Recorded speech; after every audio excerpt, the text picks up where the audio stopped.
Welcome to the final episode of our You Are the Dungeon series. This episode, Tracy Barnett joins us again to discuss the character creation in this system, how it compares to other systems, and how different this game is to the other games we've covered in the past. It has some really great discussion in this episode, and I can't wait for you to hear it. Of course, before we get to the action, first, some announcements.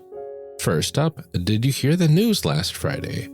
Amaraz started up Season 2 of Cape and Blade, a Chimera actual play stream that blends fantasy and superhero genres together. They are actually playing in the same world as Season 1, but with brand new characters, and it was absolutely phenomenal. If you haven't caught the opener to the new season this last Friday, check it out on demand at capeandblade.chimera.games, which will take you right to the Utopia channel on Twitch. I will have links in the show notes. This means that for a few more weeks at least, Chimera will be taking over Friday nights.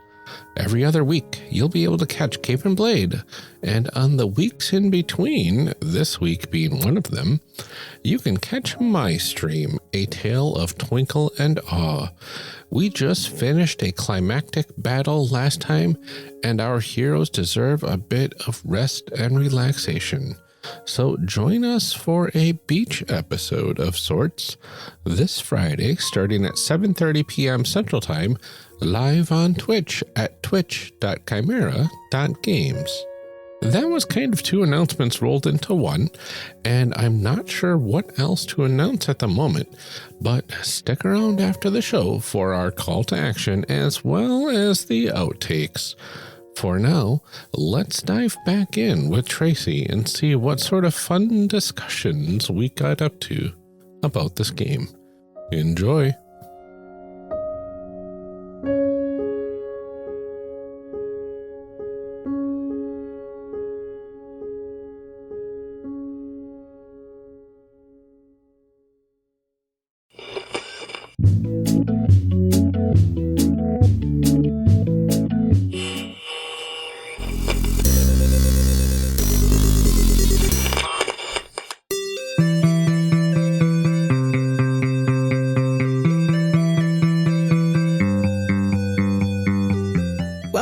To our discussion episode. Last time we created our characters for You Are the Dungeon. This episode we'll be discussing the character creation process. We are thrilled to welcome back Tracy Barnett, designer of this game. Would you like to reintroduce yourself and maybe tell everyone at home about the character we made? Has anyone ever just said, no, I don't want to reintroduce myself? No, but would you like to be the first? No. My name is Tracy, and I make games. I'm a queer, non-binary game designer. I'm a podcaster. I do work for the One Shot Network. You can find me anywhere online at The Other Tracy. That is Tracy. My podcast is called 15 Minutes of Fave. I talk to people about their favorite thing for 15 minutes. It's nice and light and fun. Not always light. We sometimes get pretty deep in 15 minutes, but it's good because I'm literally talking to the experts on their favorite thing, which is the people who love the things. Oh, and my character was the dungeon. Yeah. Yeah. Because you are the dungeon. Yes. I guess we can point out what specific... We are the dungeon? Yeah, we are the dungeon. I guess we can point out what specific room did you add in the beginning to the dungeon? A very good question. I added the Temple of the Everflame to our bloodthirsty mermaid desiccated coral dungeon that we built in the previous episode. Yeah, the dungeon that was created by a Kraken. A Kraken. Yeah. A Kraken. Mm-hmm. So Amelia, why don't you tell us about your addition to the dungeon? Sure. I created the Dark Chamber of the Kraken, which over the course of our recording turns out to be just a room that calls to people with whatever it thinks will lure them inside and then traps them in there. This sounds like a very messed up, HGTV reality show contest. I would watch that show. What? Dungeon hunters. Dungeon hunters. Dungeon hunters. You have to look at 3 dungeons, decide which one's right for you, but they pick it before they record the show. Mm-hmm. It's ridiculous. And then they're always mad about the paint color, and you can change that. I am a warlock, patron of the Unseen One. My husband is a paladin of the Righteous Blight. We're looking for a lovely little craftwork dungeon, maybe something with mortared stone, and our budget is 1 million gold. But also, we need it to allow chickens in the backyard. Mm-hmm. There has to be a chicken coop. The unhallowed chickens aren't going to raise themselves. No. Ryan, please tell us about the room you created. So I created the bottomless chasm of perpetual light, which ended up being a combination anglerfish and sarlacc pit. So it basically lures people down with its promise of something shiny down there, and then eats them. It's what every dungeon needs. It's true. All right, let's go ahead and dive into our discussion segment. D20 for your thoughts. D20 for your thoughts. All right. In this segment, we want to talk to our guests about their thoughts on the character creation process and how it relates to this system and to other games. But first, a question about you, Tracy, as a designer. Where do you feel like your best design ideas come from, or how do they present themselves to you?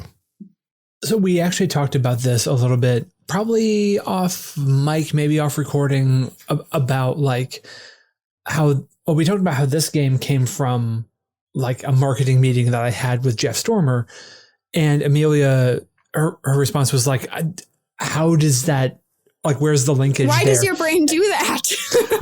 The truth is that as I've been a game designer for more and more years, the route from a thing I saw in the world to making a game inspired by that thing, I won't say based on, but I'll say inspired by that thing, it's an easier and easier channel to have happen. So for example, now a year ago, just before all the pandemic stuff hit the US and everything locked down, I did a 90s game jam on Itch back in January of 2020, because the place that I work every Sunday, which is usually our slowest day, which I have time to be on Twitter and mess around and whatnot, is the 90s radio station day.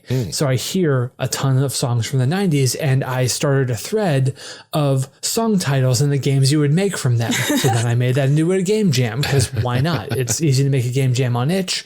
I figured a few people might be interested, and I wasn't going to make a game for the jam, but then I heard... It's one of my least favorite songs that we hear. It's This Thing We Started by Bryan Adams.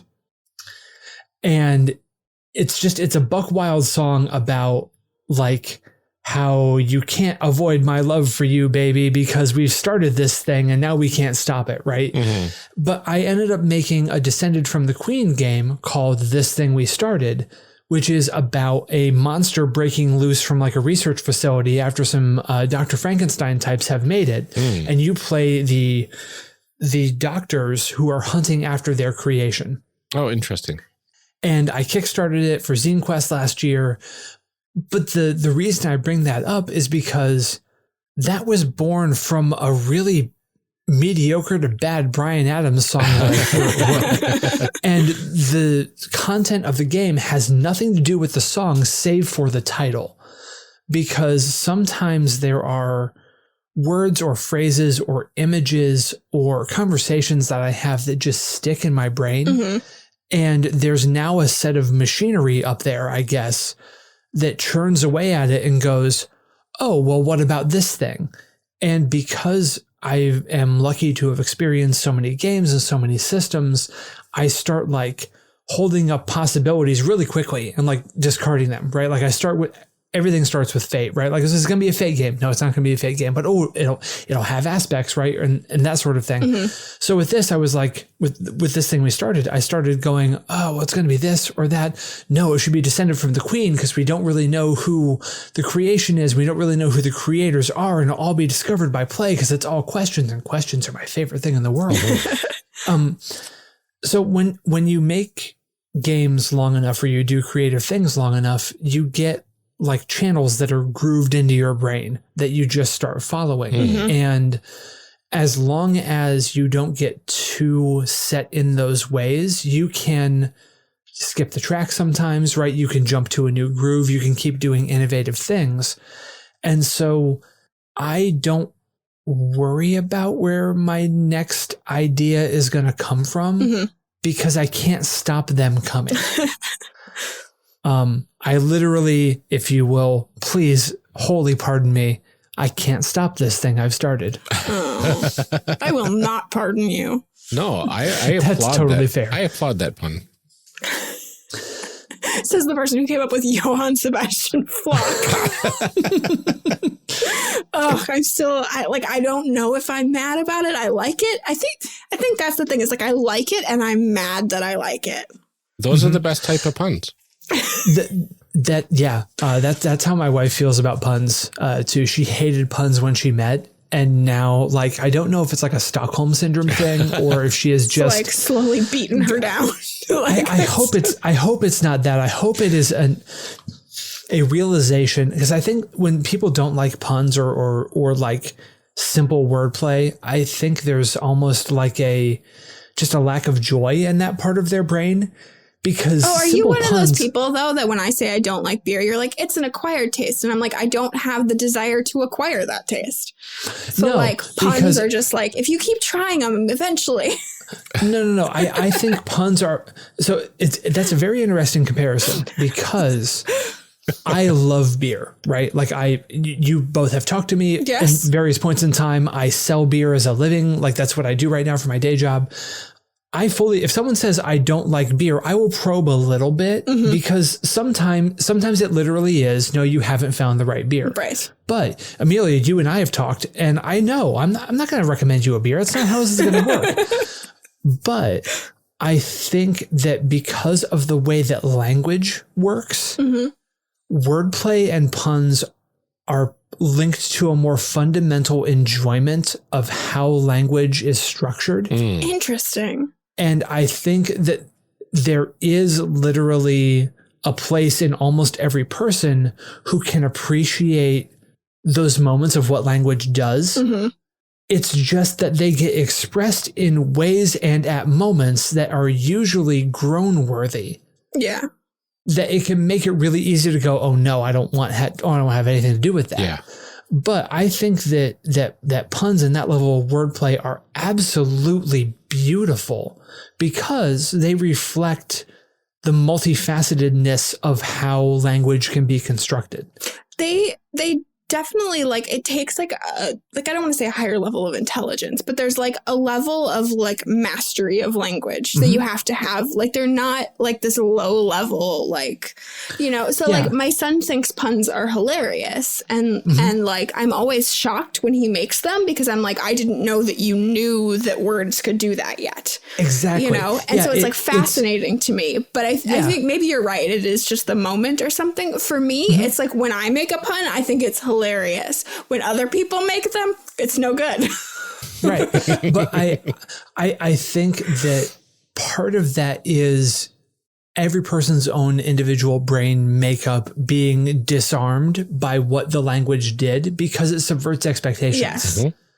And so if you are not a person who is okay with your expectations being subverted, like if you want to know what's coming, if you need things to be more predictable for how your brain is wired, yeah, puns can be really upsetting. Oh, but that makes so much sense now. They feel, and like, I mean, I know you a little bit, Amelia, which is why I kind of went down that path. Yeah, but I like things just so. But when you're the one that comes up with them, it feels clever. It does. I mean, it's a good moment. There are very few things that happen in terms of spoken or written language that are as intrinsically satisfying to the person saying or writing them as a pun or like a good lyrical substitution a la Weird Al, right? Yes. Like when you can hit the nuances of multiple meanings, or you can hit the meter and the rhyme scheme of a line of a song and substitute in different words, there's something just visceral that clicks. Yeah. So I really forget how we got to talking about this, but I'm really glad that we got to say it. Welcome to the first question of the discussion block. It always goes this way, I feel like. It's fantastic. But yes, wordplay and puns are really good, and I will not ever malign someone if they say they don't like them. But that is a thing that, unlike beer, I will say, no, I think that the context just needs to be right. That's fair. And even if that context is just you being the person in charge of the wordplay, totally fine. Yeah. That's beer's a different thing than that. It was a really good analogy, but like, I'm not going to force my opinions about alcohol onto somebody. Appreciate that. I like root beer. Root beer's great. Yeah. Awesome. When you sit down to play a game, what do you look for in a system as far as character creation? Like, what parts of character creation do you need to have for it to like make a really great character in your mind? The more I play games, the less I am concerned about what the system itself brings to the table in terms of what my character is going to do or be. I run games more often than I play them. And I'm even like vaguely thinking back to when I was on this show last time, and I'm sure I gave some answer that was like, oh, it needs to have something about like who they really are, like aspects and fate. No, and this is a different question because you were on our show before, so I didn't want to ask this. So this is wonderful. new and exciting. I love this. But anyway, the point is I'm not going to give an answer that is like aspects or fate or anything like that. I am in a new D&D campaign with my group. D&D, for all of its problems, and boy, there are a lot of them, is like the lingua franca for our group, right? Sure. So it's just really easy for us to settle in and play D&D. Yeah. But I'm not running it this time. And I've run D&D for this group a number of times, and I typically just don't play. So I really wanted to take time to be a better player this time around, because I tend to play high charisma characters who can do this talky thing that I'm doing on this podcast right now, right? Who can know things and just hold forth about whatever's going on. And yeah, I see you there, Amelia. But I wanted to play a different kind of character. So I'm playing a paladin who was abducted as the mortal side of a changeling swap with the Fae and grew up in the Feywild and is now back in the prime material plane and ostensibly hates the Fae, but left the Feywild with an Eladrin who is another player in the group, right? And on the verge, we started at level 2. So if you play D&D, at level 3 is when the paladin takes their oath, right? The thing that they're gonna be against or for. And I was gonna take the one that is all outsiders, because like, no, that's all bad. But I realized it was more nuanced than that. And so I'm going to take the oath of the ancients and actually acknowledge the Feywild roots.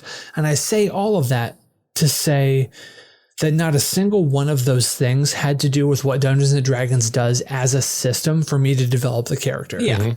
Like, there are systems that do a better job of that. Fate is a really good one, right? Because one of the mechanical parts of your character are your aspects, which are things that are true about your character.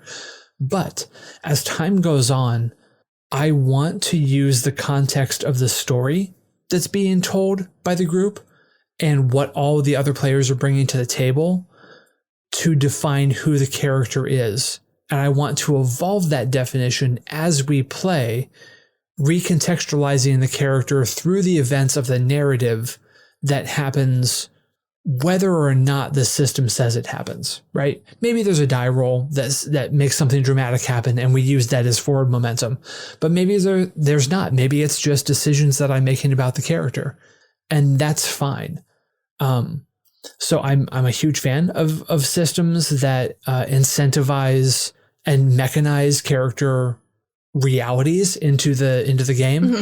But if it's not there, I'm just gonna do it anyway. I'm gonna do my best to embody the character that I want to play and make sure that I'm speaking into the narrative and that what happens as a result of that flows back into the character.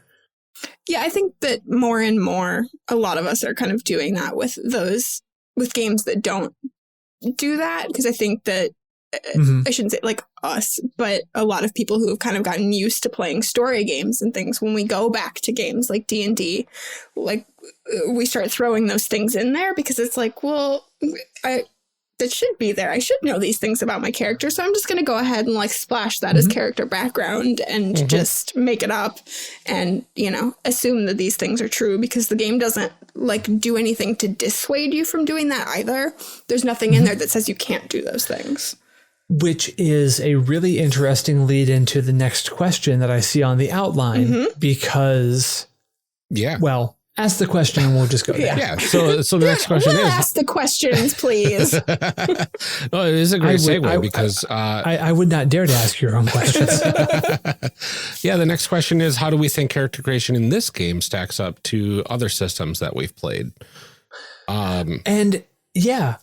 I want to hear y'all's answers first, because you have a huge breadth of experience. Yeah. Well, games that we've played, no. Games that we've created characters for, sure. Got a lot of that. This is unlike, like we've done things like Descent into Midnight or something where you kind of create the world along with the game. But like, that's not what this is. Mm-hmm. Even when we did Anyone Can Wear the Mask, we created the city, and that's not what this is. I don't know. It's like I'm almost hesitant to even call it character creation, because it's just like its own thing. Like it's like it is the game. Yeah, definitely. Yeah, it's the game. You're playing the game for the character creation. There's plenty of systems that do that, right? One Last Job does a lot of that. Mm-hmm. And there's quite a few others that I can't think of off the top of my head, that you can't finish your characters unless you play through the game a bit, right? If not the entire game. Sure. Right. Sure. Yeah. Whereas this is the beginning of this dungeon's story. Mm-hmm. And when you're talking about a place as character, a place has history, but it has a beginning, right? And that's just like any other character. When a character is old and or on their last breath, and the campaign is almost over, that character has history, but that character has a beginning, and that's character creation. Mm-hmm. So much that same way, this is a very interesting counterpoint to character as character turning into place as character. And I really like how it feels organic, in that sense that you're creating something historical. Yeah, that was 100% intentional, right? Because there are a lot of things that you can say about how dungeons are portrayed in games that include dungeons. Yeah. Right. And we talked about some of this in the previous episodes, but a lot of the time in a fantasy setting, dungeons lack context. Yeah. Right. It's just the place where you go to do the thing that you do in this game, which is to beat enemies over the head until golden XP falls out. And I wanted, from all the inspirations that fed into this, as I talked about before, I wanted the dungeon to be the focus. Yeah. Because in the context of a really like classic dungeon crawl type dungeon, you never defeat the dungeon. Right. You survive it at best. Yeah. And I wanted that to lend agency to the dungeon itself. Because when you talk about a thing having history, you talk about multiple generations or even just iterations, like more people came into town and they hear about this place, right? So they go and check it out. Like, you have to have interactions with the place for the place's history to be known. So what does that look like on the place's side of things? Yeah. Right. Even if you think of it solely mundanely, right? The dungeon has no agency. The dungeon is not actually inviting in a new entity. It's not actually expanding its own territory, whatever it is. If you've got the old warehouse on the outskirts of town, that is your dungeon to start off with, right? And people go investigate it, and it's haunted as all get out, and they have to then leave, and a few of them don't make it out, and no one goes back there for like 5 years. Yeah. The natural progress of time is going to degrade the land around it. Maybe there's a crevasse that opens up nearby, right? So it's this weird meta-fictional thing of like, maybe all of this can be explained by natural, time wearing things down. Maybe the dungeon is a sentient entity that is drawing evil into itself and is making this place even more cursed than it was before. Yeah. The actual answer doesn't matter, absent you choosing to tell whatever story you want to tell with it. Yeah. One of the things that I love about this game, and I'm going to compare it to Anyone Can Wear the Mask by Jeff Stormer. Please do. Is because when we did Anyone Can Wear the Mask, it ended up, you could turn that into a campaign backdrop cranking machine where you play a few rounds and now you've got more places, you've got more history, you've got more NPCs, et cetera, et cetera, et cetera. Yeah, it's just like ever building, ever expanding thing. And what's brilliant about this is if you're a GM for like a dungeon delving type game, you could play a few rounds of this and get history for a dungeon and a map for a dungeon and NPCs from that had experienced this dungeon. And now you've got new NPCs in the world that your players can meet. You've got a fully mapped out dungeon that is waiting to tempt your player characters for the stuff within and all that sort of stuff. And that's amazing. That's an amazing And you got tool. to play your own game in the process. Yeah. Yeah, exactly. It's almost like that was intentional. I know. Almost. No, for real.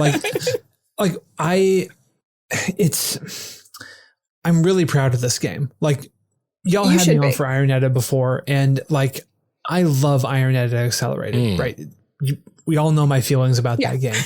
But in terms of like small games like this have a lot less room for error, right? Because you have to, if you're doing a thing, you have to present it in a much more concise form, and it has to do what you set out for it to do with not a lot of wiggle room, right? It just has to do it. Or if it doesn't, it just sort of falls apart a little bit. This may be the best thing I ever write. Like, and I'm okay with that. I may do iterations or riffs on this. Maybe I'll surpass this someday. But this game, it's a game in and of itself. Like you said, Ryan, you can play it on its own, right? And it can be a self-contained thing. But the way it's set up, it invites you to use it for other stuff, right? It's there. And I tried really hard to use language that evoked that and tried to make it situated within a context. And it's a generic fantasy, dark fantasy setting like we talked about. But I tried to make it so that when you first started answering those questions, your brain immediately just gets lit up, like striking a match on the side of a box, right? And you're like, oh, I could, and off to the races. Yes. Like that was exactly what I wanted to happen when you started playing this game, is that it lit you up and it made you want to go play a dungeon crawling thing or to run, 2 or 3 rounds of the thing and find out why this dungeon that's out in the middle of nowhere, that was constructed by a mad wizard has 3 different levels to it, and they're all populated with different weird evils. Yeah. Cool. Now you know. Exactly. Yeah, I mean, so we Yeah. went through like a round of this game, Mhm. and I don't think that there was any point where I was like, I don't know what to do here. I don't know what to do next, or like how to move this forward, or like what I want, other than naming the people, which we all know, which is always that's the thing, right? Yeah, which like I could have gotten over. I've got my stack of books, but I mean, I don't think that there was ever a point where it was like, I have no ideas on what to do with this, or like something didn't evoke some kind of feeling or idea or like choice to make. Yeah, and the language that I used throughout this entire thing, this game is written in such a flowery fashion. Like if this were a novel, it would be called purple prose, right? It is luminous and hanging in the air. Like when you read a sentence, like, I'm just scrolling through the game here real quick, but like, decide who lives and dies. If there are any fractions, that person lived, but is less some of their original limbs. Yeah. Or like you read a thing where it's like, you let them go and spare some room for future desecrations. Like I literally, aside, and I very deliberately did not use light and dark to imply good and evil. Like I was very deliberate about that choice, because very often darkness is conflated with evil, and that is a real problem if you are a dark complected person. If you are melanated, like that's not a good thing.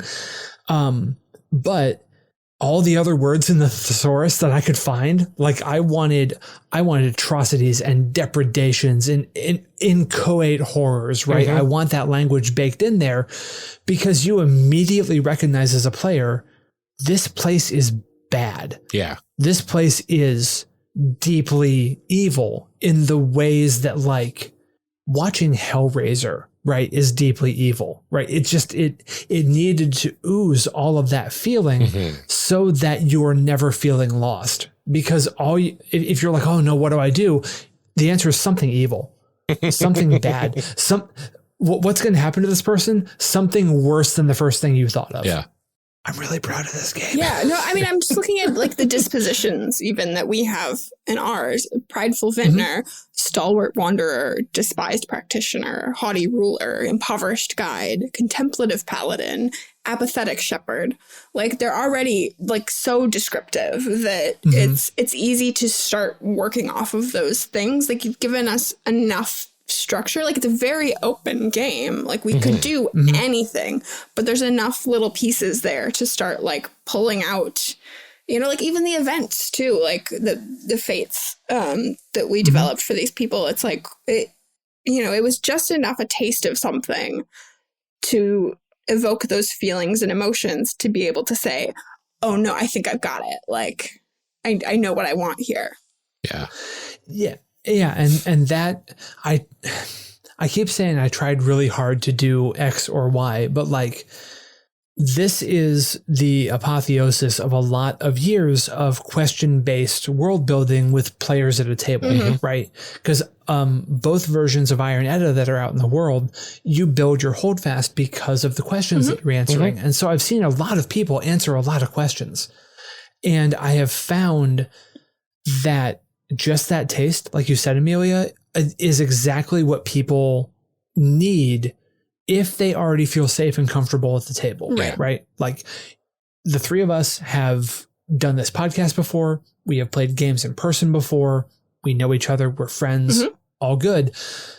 So like if you have that context of safety, and I know that I can speak freely now, when you get a taste of some idea, you can just run with it. And because this by design is a solo game, hopefully you're comfortable enough with yourself. It is my sincere hope that you are. Right. If you are not, my heart goes out to you, and I am here to support you in all your efforts. But like this is designed for you to sit down with yourself and go, what's the next worst thing I can do to these people? What does a knife in the dark mean? What does it mean when you're walking through these corridors and you get to sit down at an amazing feast? Like it becomes grotesque. It becomes immediately horrific. And that was the point of all of it, is like, no matter what happens in here, the dungeon is not good. It's not helpful. When you see a glimpse of a spring meadow through a portal, that should scare the crap out of you. and that's how this game, and not you. That's the other cool thing. None of this is happening to you, the player. You are the dungeon. Yeah. You are this source of evil. It's happening to another character. And so that remove allows you to bring a level of maliciousness that is both appropriate to the narrative and also doesn't harm you as a person. Yeah. Until you pack this up and bring it to your game of dungeon delving heroes and submit them to all the fun. Well, but even then, you're just bringing the dungeon. That's true. Right? You're not bringing this table of horrors. Oh, that's very true. You're just bringing the space you've created, wherein you've established that there's a cult of bloodthirsty mermaids in this underground desiccated I really coral. want to know more about those mermaids. Exactly. So now this space exists off the coasts of the kingdom of whatever in the land of Tralala, and your characters are gonna go and do that thing. And if the context is this world is harrowing and dark, cool. How do you breathe underwater, for one? And two, what are you going to do in a temple full of bloodthirsty mermaids, wherein resides the Everflame, the dark chasm of the Kraken, and the massively bright thing that apparently eats people? Like, because that recontextualizes it again. Yeah, I'm excited to see how each level as you go forward gets like more and more intense as we've, build on all of these creepy things we've developed. Like, and now you've got these siphonophores that moved in afterwards. And, and who knows what else can happen beyond that, right? Yeah. And the thing is, everyone's going to hit a natural stopping point. Right. If you're playing this on your own, you're going to hit a point where you're like, I've kind of told all of the gruesome stories that I want to tell. This game is very dark. It's not a bright and hopeful game. It's cathartic for at least a little bit, I think, in the times we live in. But there comes a point where that's enough, right? You want to put it down and you're just done. Like, there's an account a Twitter account that started up, and this person, I don't know who they are, just a person online, started playing the game and like wrote out, I think the last time I looked at it, the Google Doc was like 18 pages. Holy cow. Of like generations of people that had gone to this dungeon and how it was expanding and the history. Like, there was one point in time where it referenced someone's great grandfather's dagger that was left in the dungeon, right? Like, those linkages all got drawn. They haven't posted in a while. And I totally get it. Like, maybe life intruded, maybe it's something else, or maybe the story is just done. Yeah. And that's okay. Like, you can stop this game whenever you want to, when you feel like you've had enough of whatever it is it gives to you. Yeah. But also like more. Yeah. I need to know more about these mermaids. Yeah, absolutely. Gosh, just like last time, I covered like a dozen of your questions in all of that. Well, this one I feel like isn't really, applicable here. Like, yeah, I mean, we were playing the game. Like, we did play the game. Yeah, the character creation is the game. Yeah, it's a very indie, and especially like 15 years ago, indie RPG thing, like the Forge era RPG thing, to say that character creation is play. And yes, it totally is. Like, Apocalypse World is partially built on that foundation, right? This is a game where play and character creation are exactly the same thing.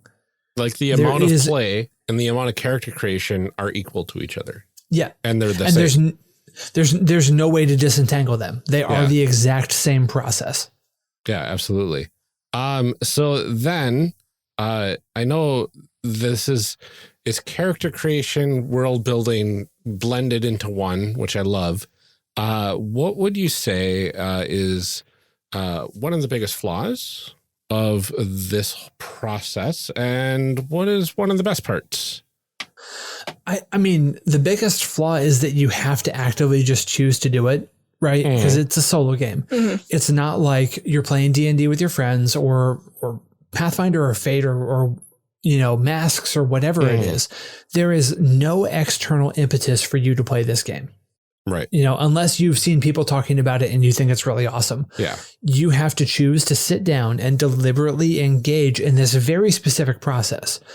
Because if you deviate from the process as written too much, you won't get the same result. It's very prescriptive. Much like how Vincent Baker writes in Apocalypse World, if you are not running the game like it's written, you're not playing Apocalypse World, that's fine. You might get a really good story out of a game that's run like that, that's based on Apocalypse World. If you deviate from the formula that's set out in You Are the Dungeon, you get nothing.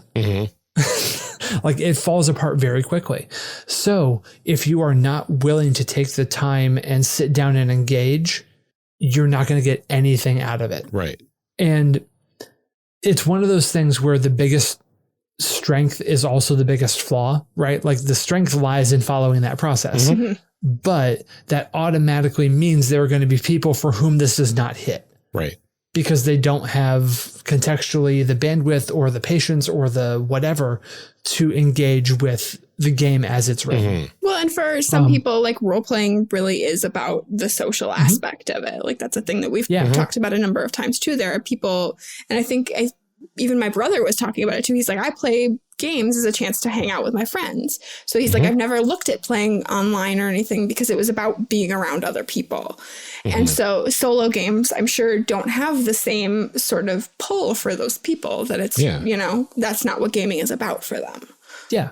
And, it's one of those things that, like, cool. Yeah. It's the biggest flaw, but it's also not something I'm going to change. Yeah. Right. There's no reason to, because it is so specifically what it is, that to change it would make it something totally different. And I mean, really, we kind of proved that you can just do this solo game with 3 people. True. You can pool your minds together, create this. And if we wanted to make an evening of this and just do a few rounds and maybe build on it later and just create this huge mega dungeon after a while. Yeah. We totally could. Or you could pull out the semi-sequel that I'm writing for it right now and do more different things. and it sounds like that will just create more background for this this world that is implied that this dungeon is in. Definitely. So I'm actually, by the time this comes out, you'll be able to find it on my Patreon or on itch. It's called You Are the Tavern. And the idea is just, it on its face, very, very simple. Just like the dungeon, you're playing the tavern.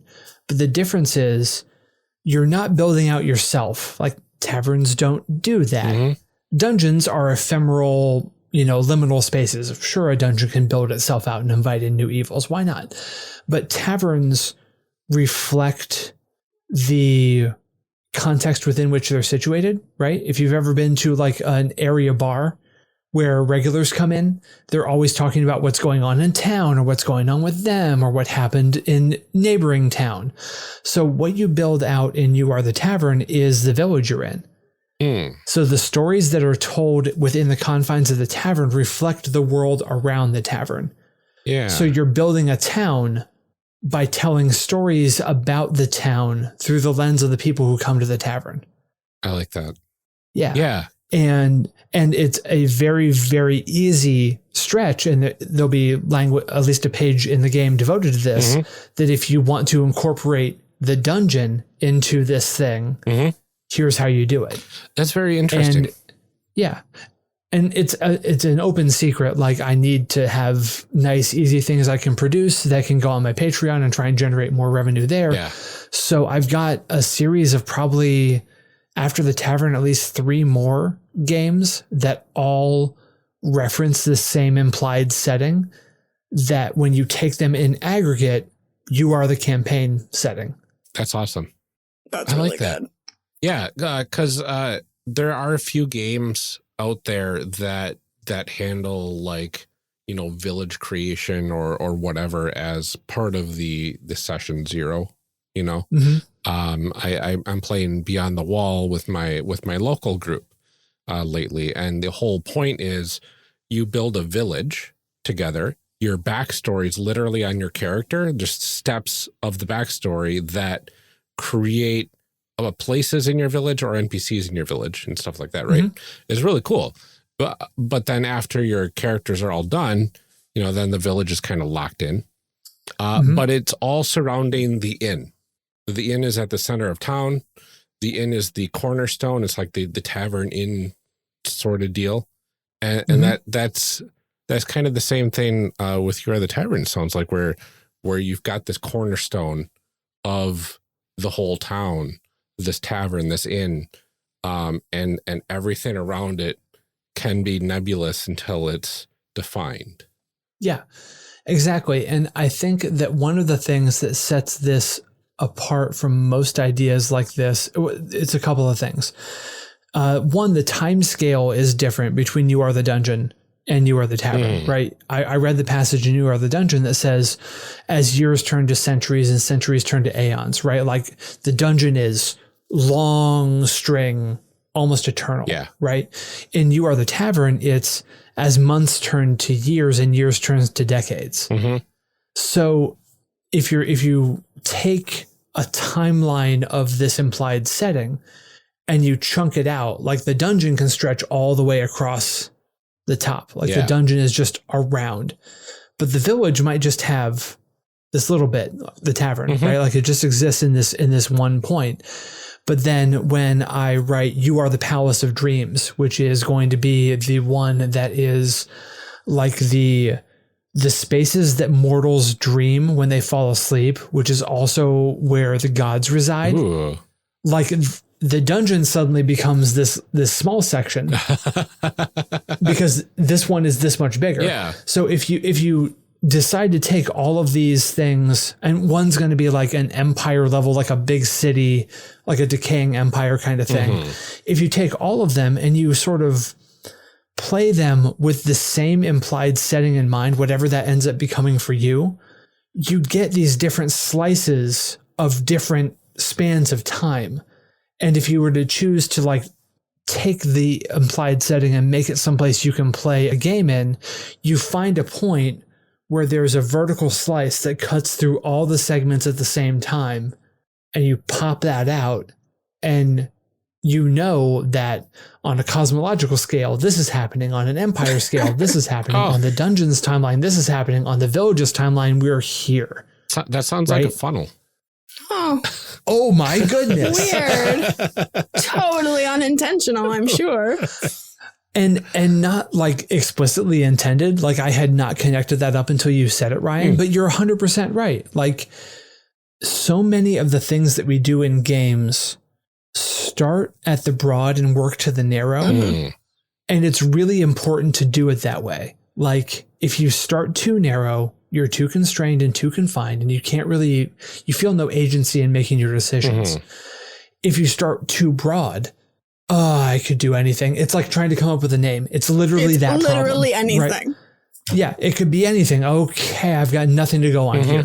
But like with Ironetta, if you start with, these are your 3 pillar things, then you've got some context to operate in. And when someone asks you a question, even if you're just sitting at a convention table, you can hook back into that little quick thing that you heard the GM say, and you have an answer. With this game or these games, you have context you're creating yourself. And the funnel is like, you might not play them in order. I'm certainly not writing them in order, right? I didn't start cosmologically and then get to the dungeon and then get to the empire and then get to the village. Like that's not how it's going to go. But if you make the dungeon, you're like, okay, that's cool. That this much has happened over this amount of time. And then you make the village, you go, oh, this fits over here, but only if you want it to. No one's forcing you to connect these dots. You do it if your brain is comfortable doing it, and if you have an impetus to do it. If not, you just play the games and enjoy them for what they are and have fun. Like I said, I may never write a better game than this. Like it does a lot of things that I want to see games do. And it's not like the impact of it, the cognitive load is not that heavy. Names aside. Right.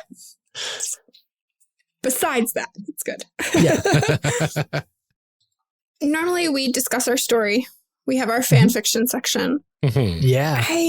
I mean, what else do we say here? Like, I mean, 20 more rounds. No. My dog is going to be hungry. We can't do 20 more rounds. But the obvious answer is play another round. Right. Yep. Right. I don't know that we can take the time to do that, but that's the answer to the question. There is no fan fiction section here because the fan fiction is what you take the time to do. Yep. Like all three of us in our own time, we have this Google Doc. We can take it and make a local copy of it because the people who are watching the podcast are going to want to see what we did. We could each just keep telling this story. That would actually be really interesting if we all just like played another round and see where this goes. Ooh. Yeah, because that's what this game is. This game is an engine to just do your fan fiction. We might have to do that. I do love fan fiction. Because when character creation literally is play, the line between where you want the stories to go and them actually going someplace, there's no line. It's just to quote Mean Girls, the limit does not exist. Ryan, that's our bonus content, is just a couple more rounds of this. That's fine. Bonus content number 1. Here we go. Yep. But yeah, I mean, so that's what I know. This game is very different than what you've had on the show before because when you're just making a character for another system, for another game, there's a wall you hit right before play. Yes. And like I jokingly said, the limit does not exist, but that's what this is, right? As you create a character and you get closer and closer and closer to play, you have to stop because functionally there's nothing you can do to cross the wall. Right. But with this game, there's nothing to stop you aside from the time that you take to do it. You are the wall. No, you're the dungeon, actually. You're like, or the tavern. Like four walls, maybe? I don't know. It might have 12 walls. We don't know. We don't know. It's hard to say. We won't know till we play. Yeah, and literally playing to find out what happens, playing to continue the story, playing to see what becomes of the dungeon, because you have this assurance you're never going to stop existing. And even with the You Are the Tavern, like there are going to be events that happen because it's going to be divided into seasons, right? It's essentially planting, growing, harvesting, and enduring are the 4 seasons. There may be things that happen that diminish the size of the village around the tavern. But like, even if you get to the point where you've diminished, say you get bad quote unquote, bad rolls, and it diminishes all the way down to the fact, well, the last building's been demolished and the tavern's in ruins. The story isn't done. Someone's going to come along in the next growing season and like settle in the ruins of the tavern.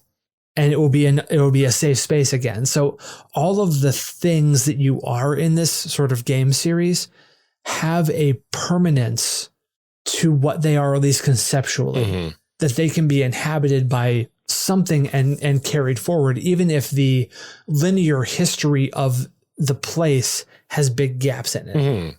Absolutely. So this is the part where we would take it up a level. And get into our advancement discussion. Take it up a level. Take it up a level. Well, yeah, I mean, there's not really leveling up in this one. I did put a couple questions in here that I thought we could kind of, talk about. How does the fact that this is a solo game affect how much you can advance, both mechanically and narratively? It sounds like not mechanically. It just you just keep doing the same thing. You just keep plugging along. Yep. But narratively, I think that this then becomes an exercise in how much effort or creativity you choose to put into what's going on.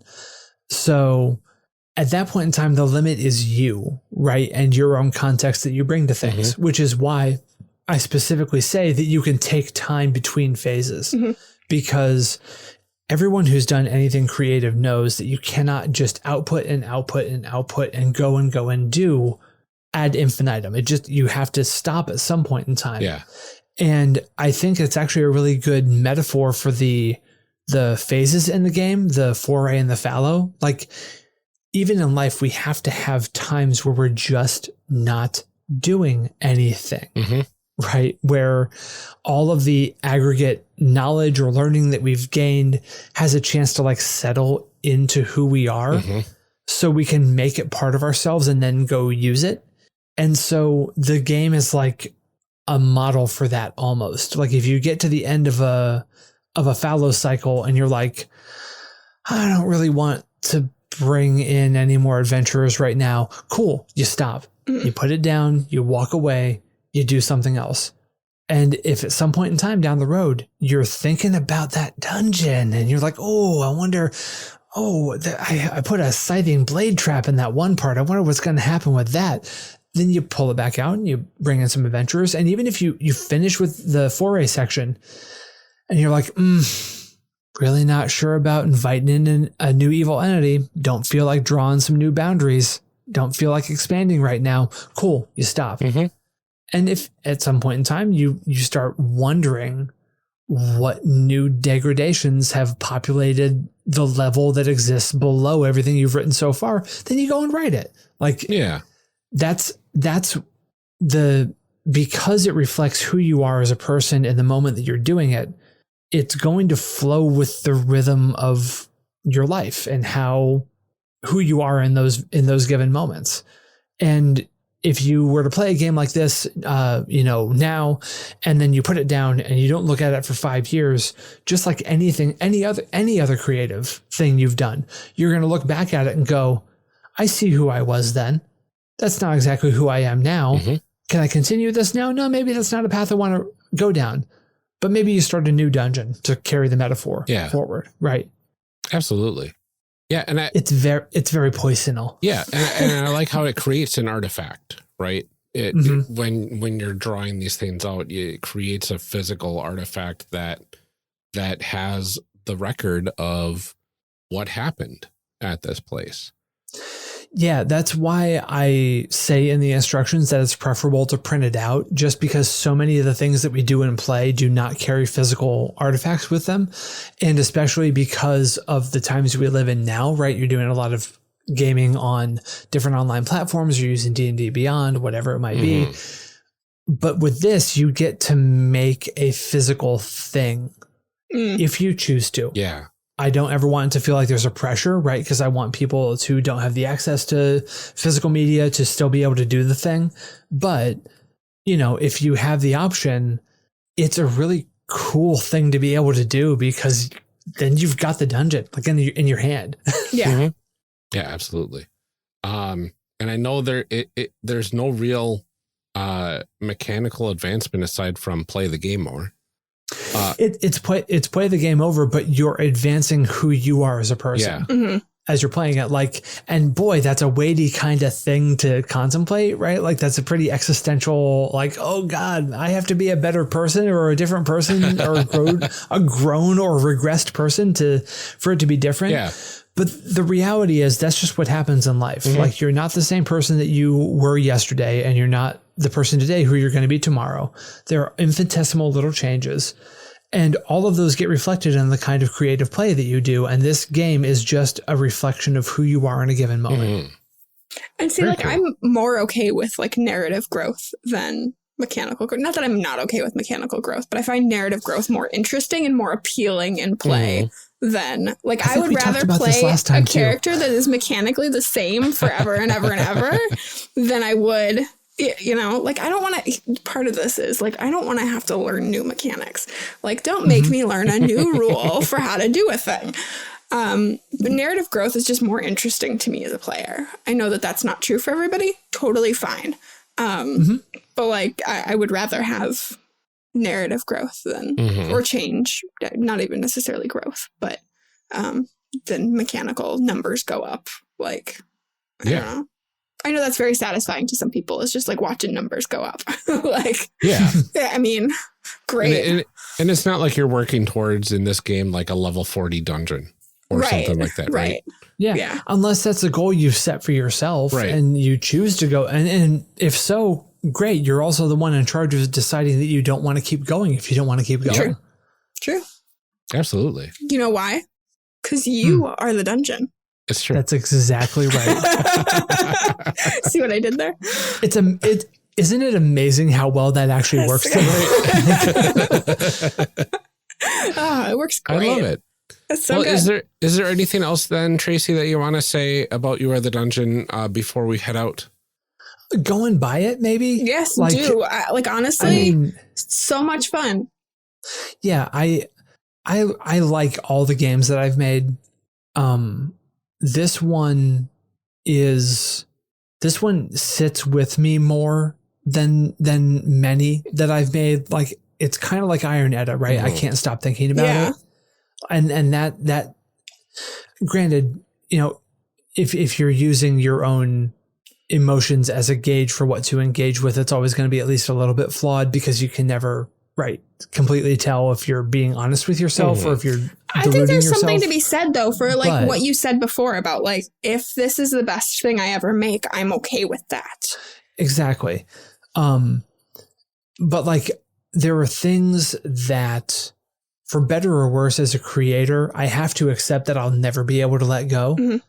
And whatever that means for me, if it means a lack of commercial success, or if it means that people are going to buy my stuff in droves, I have to be okay with the idea that there are things that I've made that I cannot stop tinkering with or making. And Iron Edda is one of those things. Like, it won't leave me alone. Yeah. That's fine. I have to accept that.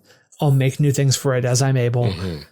I think this is another one, because when I see the reactions that people have when they play those games, when I see them buy in to the process that the games offer, and I see the engagement and the joy, and I know that there's something there, then I realize that I've made some great things, and the only thing stopping them from being perceived as great by the world at large is the system that we're operating within, which is capitalism. And that can, you know... What a bummer, capitalism, It's a family-friendly podcast, so I'm not going to finish that sentence, but you get where I'm going. Like, there's a dividing line between what I can expect to happen and what will happen that I have to be comfortable with if I'm going to actually love some of the things that I've made. And I'm okay with that, because Iron Edda and You Are the Dungeon, as like template for gameplay, are two things that I've made so far in my career that I just adore. And I don't ever want to feel like I need to apologize for that. So I'm not gonna. Yeah, absolutely. Nor should you. Well, Tracy, thank you so much for joining us to talk about You Are the Dungeon. Thank you both for having me on again. I hope that this has helped ease your respective marches. Yes. Because that was kind of the original impetus. Things that life does not stop, but I had room to help bring something, I hope, pretty cool into what y'all are doing. No, this was a lot of fun. Like, first of all, it's always fun to talk to you. But like, this is okay. I'm not going to lie to everyone here listening to this podcast. I totally bought the game while we were recording, because I was like, I'm tired of listening to you read off the things, and I need to be able to read them and see them too. And so I did, and like, it's very cool. It's very cool. Like. That's awesome. I mean, it's only 10 pages, 11 with the cover on the PDF, but like, I'm very excited to sit down and Ryan, I hope we do this for some bonus content, to sit down and like make some more, we'll couple more generations of Dungeon. We'll have to plan that. I agree. This would be super fun to throw out there. Yeah, so hopefully that'll be some bonus content at some point too. Absolutely. But this was so much fun. This was so much fun. Good. I'm really glad. If those of you listening want to buy this thing, you can find it on my itch.io page, which is theothertracy.itch.io. I think it's up on Drive Through RPG It is. as well. That's where I found it. Yeah. So yeah, you can go and find it. You can find all my other games there as well. You can listen to 15 minutes of fave. You can find it on Apple Podcasts or Spotify or all that other good stuff.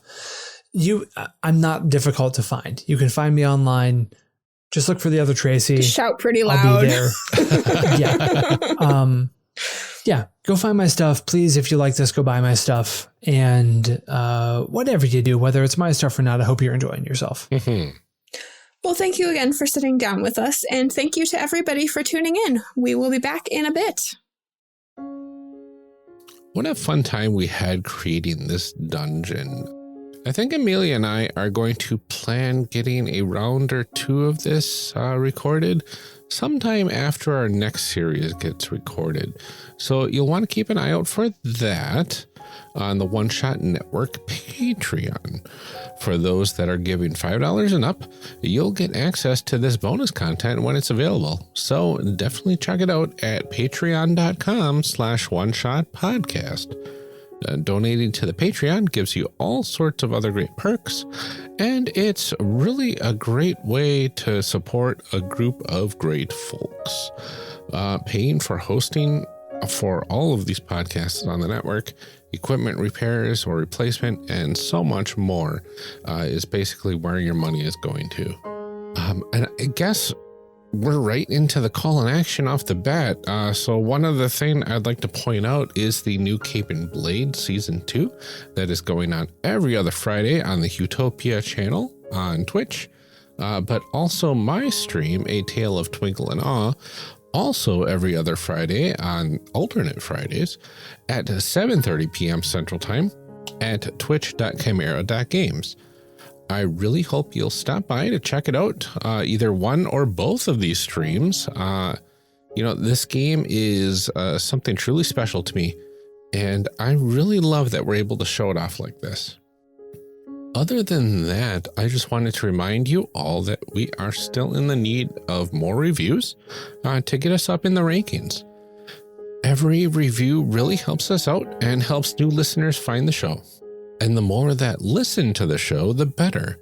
We're just about to hit our 3-year anniversary on April 2nd. 3 years. And really, it's so wonderful seeing you stick with us week after week and enjoy what we have to offer. I love what we are doing here so much, and I'm really glad we get to help showcase new systems in a way that not many podcasts out there do. And getting some insight from people very familiar with the systems, or even the creators themselves, has been a really great joy of mine as well. So, what would be a really awesome anniversary gift for both of us? More reviews. So head on over to one of the links for Apple Podcasts, Podchaser, or Stitcher that we have in the show notes, or leave a review anywhere else you can leave them, and let us know on Twitter at CreationCast. We would love to hear from you, and we would love to see you talking about the show more online. So in the meantime, thanks for listening. Enjoy the outtakes after the credits. Take care, stay safe, and keep making those amazing people. We'll see you next time.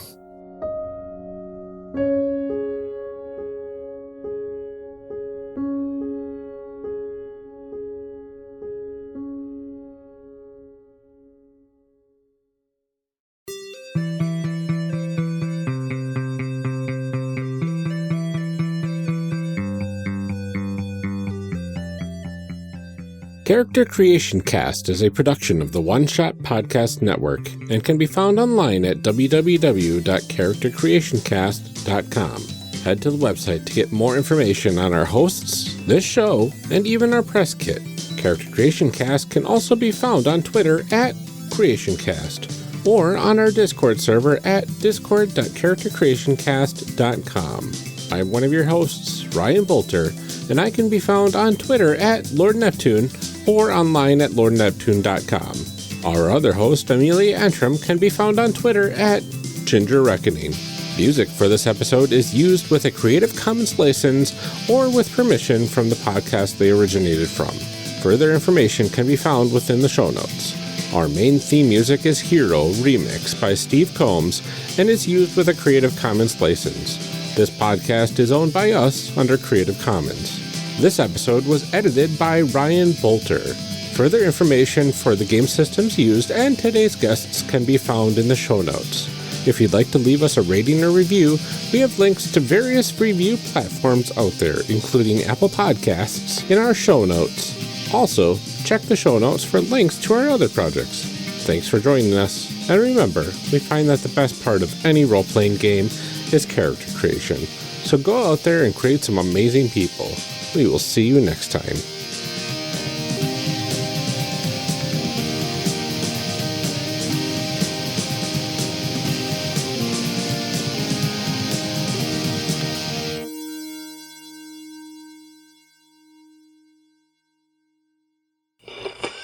Now we gotta read some show blurbs. Show blurbs. Show blurbs. Show blurbs. Show blurbs. Character Creation Cast is hosted by the One Shot Podcast Network. If you enjoyed our show, visit oneshotpodcast.com, where you will find other great shows like Total Party Kill. Total Party Kill is a weekly live Twitch stream where John Patrick Cohen, Eddie Klinker, and James Dugan play through Cephalofair Games' Gloomhaven.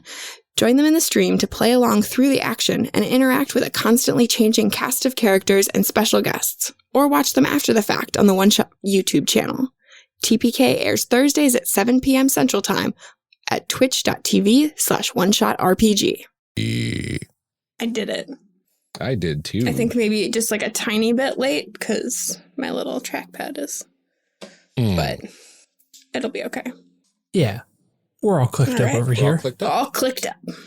All right, I'm going to go for it. God, look at Tracy. They're all clicked up over there.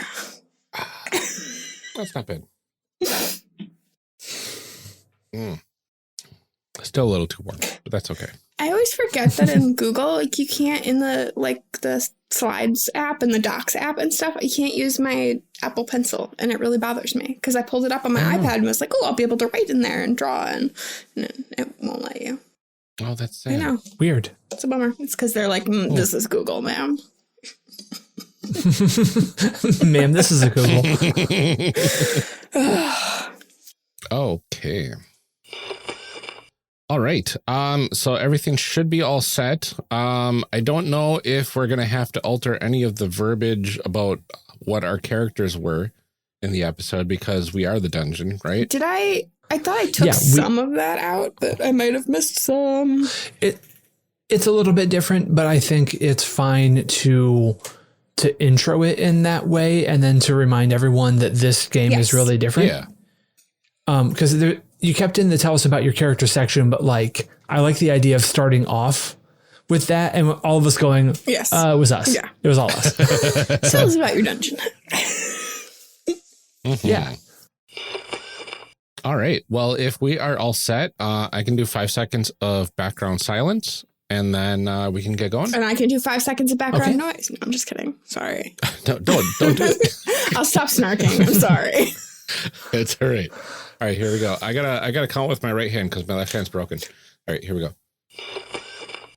Do we have a soundbite of that? I feel like we do. We do. We do. Yes, we do. Oh yes. I was going to say, if not, we should all three just say it with the same cadence, and Ryan can real quick just cut and layer them over each other, so we can all dungeon. be the. Well, that's what I did for Amelia and I. We accidentally said, "Let's make a place" at the exact same time. One point, I didn't even have to fix it at all. It was like literally perfectly lined up. What was that for? I don't remember. It was like one of the first times that we had to make a place. Yeah, that's awesome. Do you have? Do I need a tarot deck? I have one. No. I have one, but okay, I don't know where my dice are. So I think that's one thing that I don't have in here is a tarot deck. I have the D10 and a tarot deck, and since it's technically a solo game, like I'll just deal out the cards and we'll handle we'll it. go from there. Yeah. I like I said before we started recording, my whole goal was to make this very easy for y'all. So I have got you covered. You just get to exist in this space and make a dungeon with me. It's your game. You're on our show. You bring the tarot deck then. This is one of those special experiences where the person who's on the show is a friend and cares more about you two as people than they do about the show. And so I am bringing my knowledge of the show and my love for both of you to make this so just buttery smooth for you. I so sincerely appreciate. Like, I can't even tell you. It seemed like you both needed it. So I thought I would help. Yeah. Much appreciated. Okay, so Ryan, what's up with your left hand? You said you broke. It's broken? It's not broken per se. Oh, okay. It's I was just, like, you didn't tell me you broke your hand. So, stupid thing. Okay, so this is an aside. I'll get put into the outtakes, I'm sure. For like 2 months, I've had some weird like issues with my tendons and muscles and stuff that have gone from my wrist to my elbow, and right around here on my wrist is like a pain point that if I do anything, it just like is like somebody's jabbing it with a needle and it hurts really bad. I got some physical therapy on it. I had worn a full hand brace for a while, but that wasn't doing anything. And then they gave me this dinky little thing. It must hit just like the right spot or something. Yeah, it's like there's this circular thing on there if you can see it, right? Mm-hmm. And that goes over that little ball in your hand. Yeah. And then these things stretch to kind of like add a little bit of squeeze pressure to like both sides. So then it squeezes both sides and it just holds it in place. So now I can do this without my hand screaming at me. Oh, that's really nice. If I take this off, that will like be almost just like gut wrenching pain. That's really nice though that it's like not in the way and like it's so. It is so much nicer. Because I have like a full like hand one because I have really bad carpal tunnel because fun fact, apparently pregnancy can give you carpal tunnel. So at like 24, I had carpal tunnel and I still do.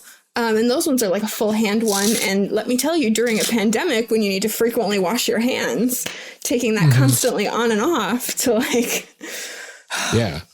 I haven't found a better one. I don't know if what I have is carpal tunnel because it's not like much on the underside per se. Yeah, if it goes down like the side of your arm. It's like all on the side and then like there's some muscles right up in here.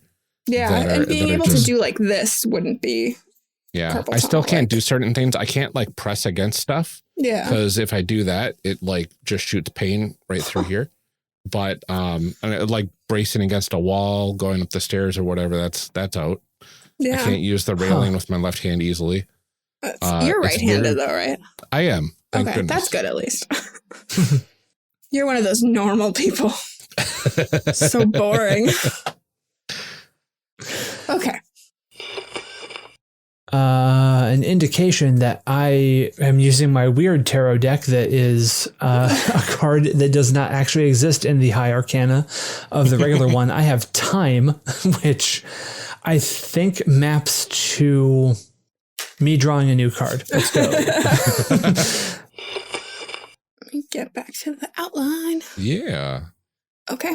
We'll do our closer now, yeah? So, okay. Should we stop recording, Ryan? Yeah, and we can stop recording for this session. And then... Okay, I did it that time. I also did it that time. Correctly. I mean, I did it before I did too, it that time but too. Too soon. Too soon. It's fine. Oh. Totally unrelated, but since I want this on a recording so Ryan will hear it later. Ryan, I am extremely proud of you that you're out as non-binary. Oh, well, thank you. I think that every non-binary person needs to hear that, especially people like myself who present mask to the world, because that is not a thing that people expect when you say non-binary. Oh, absolutely. Yeah. And being demi-gendered is it's definitely something that not many people are used to hearing about. I certainly didn't know it existed until I read the word, right? And then I'm like, this makes too much sense. I had to explain like being non-binary to my mom because like, I think, Ryan, you knew about that whole thing with my siblings' school and like... You posted all about it. I saw it all too. I mean, it was like, so my mom, like, my sibling, like, left a note and then, like, had to run to school. And my mom's like, explain? And I was like, where do I start? I don't... Okay, your daughter's not your daughter. They're your child. Right. And I've been really it's like the start frustrated of a Rodgers and Hammerstein about, song. like for parent even, like you're going through this, that like the lack of words for things, like what do you call your parent's sibling? It's like there are stupid words like pibbling or something like that are like stupid and, you know, so like they just call them Mars. It's like, luckily my sibling is young enough that they're 13 years younger than me and only 11 years older than Nate, I think. So like closer in age. So it's totally fine to not use like aunt or uncle or whatever. But it's like there just aren't words for things. And it's like, why? Yep. Why? Yeah. Like I encourage my family very strongly to use they and them. I don't really care about uncle. That doesn't, there are words that don't hit me weird, that don't make me feel bad gendered stuff. Yeah. Uncle's one of them because I just don't care. I like dad. I'm fine with dad. Non-binary dad is actually a pretty cool look for me. I'm totally here for that. I don't like father. I don't like daddy. Right? Like those don't hit right for me. Make me uncomfortable even as a woman. So. Yeah, exactly. Well, there's a lot of, for me, there's a lot of patriarchal and also just weird stuff associated with those two words. Makes sense. But like dad vibes, I'm cool with dad vibes. That's like that's a sleeve I fit into. I think that's a thing too that like a lot of people don't understand is that like your level of like okayness with things on the gendered spectrum are different too. Cause like it took my mom a minute to realize that like my sibling totally still okay with like dresses and having their room painted pink. Didn't, you know, it was like, but don't call me by my old name. My mom gets super offended at the term dead name. She was like, great, well, it hurts my feelings. And I was like, my mom's one of those people that it's like, it's about her and you have to like accept that it's about her. And so I had to tell my sibling, I was like, just refer to it as your old name. Because it hurts her feelings because she picked that name for you. And now by saying dead name, you're like offending her and telling her that you don't appreciate it. And my sibling's like, but I used my middle name instead, which was named after her dad. She's like, the first name she picked because it sounded nice with the middle name. So she's like, shouldn't she be less angry about the middle? Like, it's like, I'm like, no, it's a whole thing. Just don't. It's the dead has a lot of psychological weight to it. So if you just say old, and it's tough. I remember because between Twitter and all the Discords we're on together, Amelia, I have no idea where you were talking about this, but I remember seeing you talk all about it and how like, the age of your sibling factors into it because they're just like, no, respect this. This is the thing. And they're so hardcore about it. And like, there's no nuance to bring to your mom who is super sensitive and it all has to be about her. Like, yeah, no, it's fraught and it's weird. And I mean, and like when my mom found out I was bi, it was sort of like a similar style of conversation to the point where she was like, great. So your whole marriage was a sham. And I was like, I mean, it was, but that's not why. It's a whole other thing. But like, you know, it's like, great. So now you've lied to me for all of these years. It's like, no, I haven't lied to you. I just didn't bother to tell you. And here's the thing. He knew I was bi before we were married. Like he was fully aware. Everybody was on board. It was fine. It's like, just. Yeah. And then at a very practical level, why do you care who the language I'm attracted to? Well, you're right. Yeah. I mean, because you'll go to hell. Oh, okay. No, that's right. That's valid and also doesn't matter at all. Yeah. Also, like, don't use birth control and don't, you know, like we're like those kind of people. Yeah. This will make for some fun outtakes. That's it. I keep every birthday and Christmas now, though. I buy my sibling whatever like non-binary stuff I can find. So like I bought them for their birthday last year a shirt that says all they every day. And this year I bought them a shirt that says ladies and gentlethems. Just so that they can wear it around the house around my mom. You should get I'm sure you can find it somewhere. It's probably not licensed, but you should get a shirt of Wario and Waluigi hugging. Oh, yes. Because those are the only two representations of like the colors of the non-binary flag that I actually like, because I hate the colors of the non-binary So flag. I was going to buy them a shirt with the non-binary flag on it, and you go on, it was like on TeePublic or something, and then you go under the like the options, and like you have to select a gender for the shirt to like buy the shirt, and I was like, no. Anyway, let's do the show thing that we were supposed to be doing. You're welcome for all the bonus content. Yeah, Ryan. no, that's fine. It's just going to go at the end of this episode anyway. So Yep. There you go. I'll have to throw one language in there, but that's about it. You Yeah, like I using didn't that one think anyway. I do like using that one. Yeah, it's the best good for bleep. bonus content. Yeah. It only belongs in the outtakes. And like if I can silence, I had to do this in the last episode of series 36, where I literally just silenced the bad word, and it almost sounds like just a hiccup in the audio recording, There you go. which is fine. Yeah. All right. There we go. Stop. Pressing stop.